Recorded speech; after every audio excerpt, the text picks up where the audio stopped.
Queridos hermanos, iniciamos la lección divina de este lunes 17 de febrero, lunes de la sexta semana del tiempo ordinario.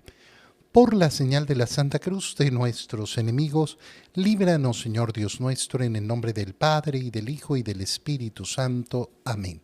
Señor mío y Dios mío, creo firmemente que estás aquí, que me ves, que me oyes. Te adoro con profunda reverencia, te pido perdón de mis pecados y gracia para hacer con fruto este tiempo de lección divina. Madre mía Inmaculada, San José, mi Padre y Señor, Ángel de mi guarda, interceded por mí. Continuamos en este día lunes con la lectura del libro del Génesis que iniciamos el lunes pasado. Estamos en el capítulo 4, versículos 1 al 15 y 25. En aquel tiempo Adán se unió con Eva su mujer. Ella concibió y dio a luz a Caín, pues decía, con el favor de Dios he engendrado un hijo. Después de algún tiempo dio a luz al hermano de Caín, Abel. Abel fue pastor de ovejas y Caín labrador. Sucedió en una ocasión que Caín presentó como ofrenda al Señor los productos de la tierra.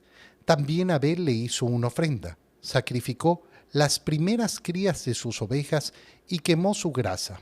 Al Señor le agradaron las ofrendas de Abel, pero no le agradaron las de Caín, por lo cual Caín se enfureció y andaba resentido. El Señor le dijo entonces a Caín, ¿por qué te enfureces tanto y andas resentido? Si hicieras el bien, te sentirías feliz, pero si haces el mal, el pecado estará a tu puerta acechándote como fiera, pero tú debes dominarlo. Un día Caín le dijo a su hermano Abel, vamos al campo. Y cuando estaban en el campo, Caín se lanzó contra su hermano y lo mató. Entonces el Señor le preguntó a Caín, ¿dónde está Abel, tu hermano? Caín le respondió, no lo sé. ¿Acaso soy yo el guardián de mi hermano? El Señor le dijo, ¿qué es lo que has hecho? ¿No oyes cómo la sangre de tu hermano está clamando a mí desde la tierra? Por eso serás maldito, y tendrás que vivir lejos de la tierra que recibió de ti la sangre de tu hermano. Y aunque cultives la tierra, ella no volverá a darte frutos abundantes. Tú andarás por el mundo errante y fugitivo. Caín le contestó al Señor, mi castigo es demasiado grande para soportarlo. Puesto que tú me arrojas de esta tierra fértil, tendré que ocultarme de ti y andar errante y fugitivo por el mundo, y cualquiera que me encuentre me matará. El Señor le dijo, de ninguna manera. El que te mate a ti será castigado 7 veces. Y el Señor le puso una señal a Caín para que si alguien lo encontraba, no lo matara. Adán se unió otra vez a su mujer, y ella dio a luz un hijo, a quien llamó Set, pues decía, el Señor me ha dado otro hijo en lugar de Abel, asesinado por Caín. Palabra de Dios. Es importante recordar lo que establecimos como principio de lectura para el libro del Génesis la semana pasada. No estamos leyendo un libro de historia, no estamos leyendo un libro de ciencias naturales. A veces las personas se quedan trabadas en preguntas que son verdaderamente absurdas porque tienen la pretensión de dar una respuesta a un libro de historia o a un libro de ciencias naturales. Y por eso encuentran dificultosa la lectura del libro del Génesis y de hecho la desprecian en muchas ocasiones.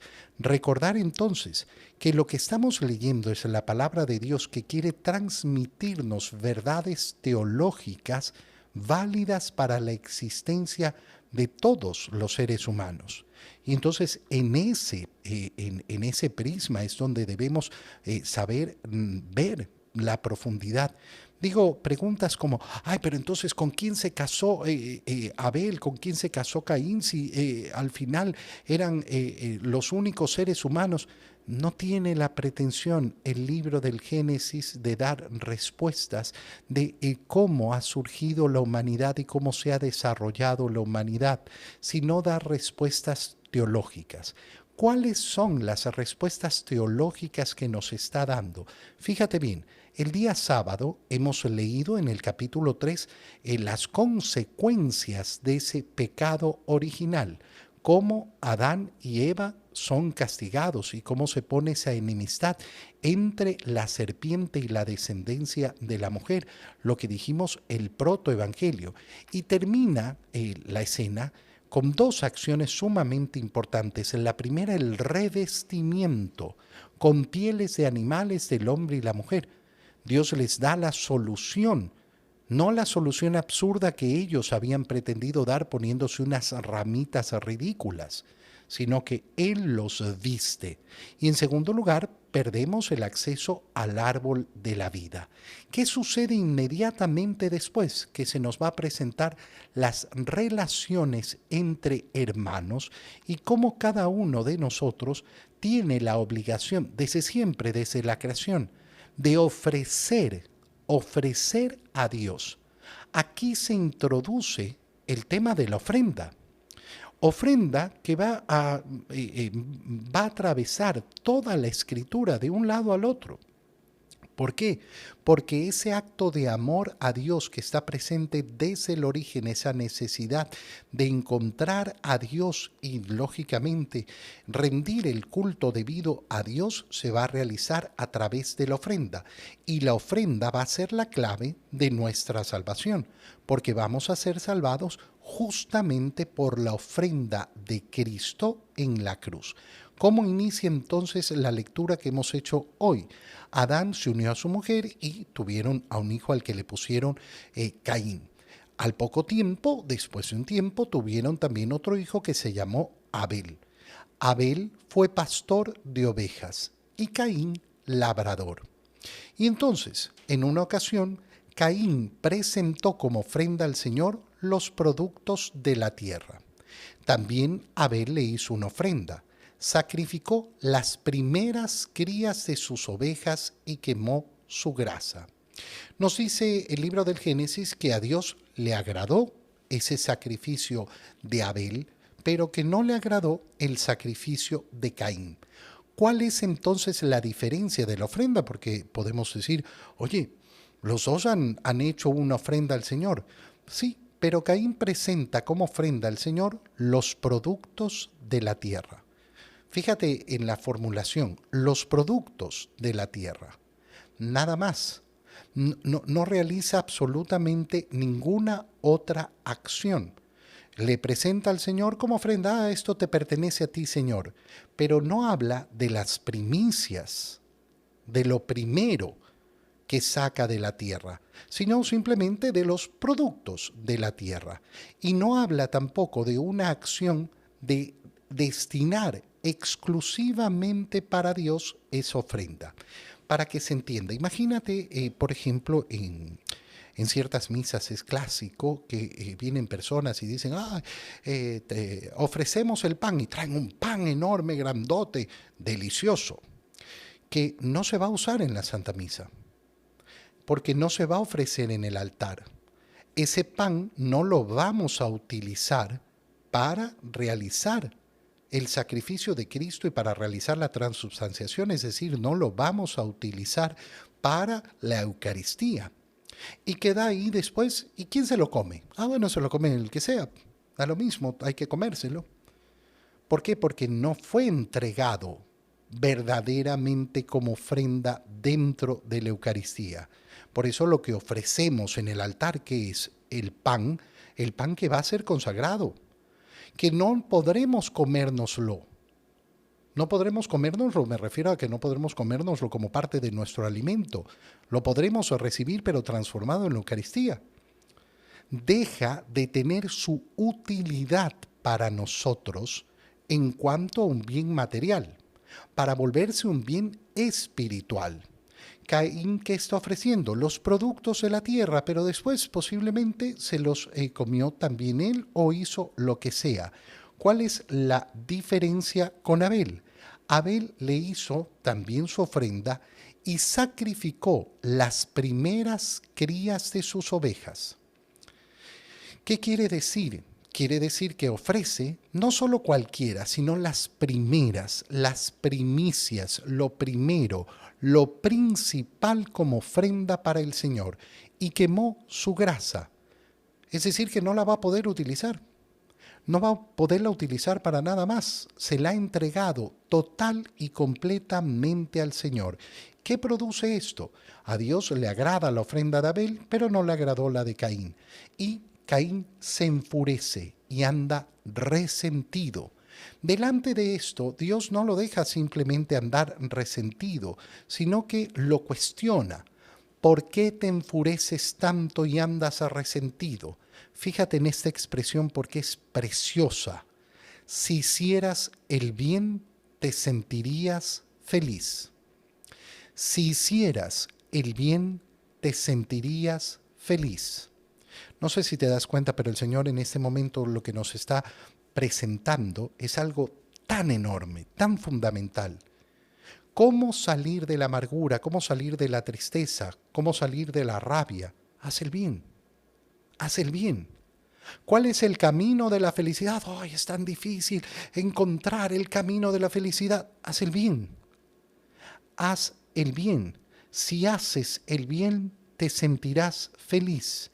Pero si haces el mal, el pecado estará a tu puerta, acechándote como fiera. Pero tú debes dominarlo. ¿Qué nos está diciendo el Señor? Oye, siempre va a estar la tentación. Pero justamente si yo hago el bien, si yo procuro hacer el bien, ¿qué es lo que voy a conseguir? Primero, tener esa verdadera felicidad que me ofrece el Señor, pero además comenzar a tener ese dominio de mí mismo porque conozco la felicidad que produce el bien. ¿Cuál es la verdadera lucha contra el pecado? Darme cuenta de la inmensidad de lo que me ofrece el contrario, es decir, el bien. El mal se me presenta como esa tentación que me va a dar algo que yo anhelo, que yo aspiro, pero en verdad no me va a conducir a ninguna felicidad. Por el contrario, el bien sí. Y entonces, ¿qué es lo que hago para combatir las tentaciones? Justamente darme cuenta que hay más felicidad, que hay verdadera felicidad haciendo el bien que con cualquier otra cosa. Y esa es la fuente del dominio. Por ejemplo, si mi lucha es con la pureza o por la pureza, es decir, contra la impureza, es que tengo tentaciones carnales. ¿Qué tengo que hacer? En primer lugar, abrir los ojos y ver la hermosura de lo que produce en mí la pureza, para que sea un bien apetecible, para que lo desee. Pero si yo solo lucho, ay, es que tengo que luchar porque me cuesta tanto luchar porque me vienen las tentaciones, porque no estás abriendo los ojos, porque no estás viendo el verdadero bien, porque cuando uno ve lo que va a conseguir, entonces se domina con mayor fuerza. ¿Para qué? Para poder alcanzar eso que verdaderamente anhelo. Caín, ¿qué hace? Matar a su hermano. ¿Por qué? Porque se deja llevar por esa tentación, por la tentación de mi hermano es el que me arrebata a mí la felicidad. No, no es tu hermano el que te arrebata la felicidad. Es tu pecado el que te arrebata la felicidad. Si hicieras el bien, entonces serías feliz. Cuando Dios le pregunta, Caín responde, no sé si yo no soy el guardián de mi hermano.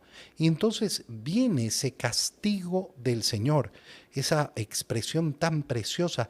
¿No oyes cómo la sangre de tu hermano está clamando a mí desde la tierra? Por eso serás maldito, es decir, no estamos hablando de cualquier cosa. Se ha introducido después del pecado original el fratricidio. No por otra cuestión que no sea esa elección personal que está haciendo Caín. Tenía la posibilidad de elegir entre el bien y el mal, pero ha elegido el mal. Pero todavía llama mucho más la atención porque Caín se queja por su condena. Cualquiera me matará, de ninguna manera. El que te mate a ti será castigado 7 veces. Estamos en el capítulo 4 del libro del Génesis, donde se nos establece, no hay justificación. No, pero es que él mató a una persona, entonces yo tengo derecho a matarlo. No hay justificación para el mal. No hay justificación para el mal. Desde este momento se está estableciendo cuál es la verdadera ética, cuál es la verdadera moral del creyente. Hacer el bien, evitar el mal. No voy a justificarme. No, no, es que el fin justifica los medios. No, el fin no va a justificar los medios. Yo tengo que hacer siempre el bien y siempre tengo que evitar el mal. En el Evangelio, leemos el Evangelio de San Marcos, capítulo 8, versículos 11 al 13. En aquel tiempo se acercaron a Jesús los fariseos y se pusieron a discutir con él. Y para ponerlo a prueba le pedían una señal del cielo. Jesús suspiró profundamente y dijo: ¿Por qué esta gente busca una señal? Les aseguro que a esta gente no se le dará ninguna señal. Entonces los dejó, se embarcó de nuevo y se fue a la otra orilla. Palabra del Señor. ¿Por qué el Señor se rehúsa a darles señales a los fariseos que se acercan a Él, que le piden una señal del cielo? Porque, en primer lugar, son personas que no están dispuestas a escuchar a Jesús. Fíjate qué importante es ver cómo el Señor realiza la multiplicación de los panes, por ejemplo, después de ver que esa gente ha estado con Él 3 días, escuchándolo, aprendiendo de Él, con humildad, poniendo las cosas de su vida en segundo momento para poder estar con Él.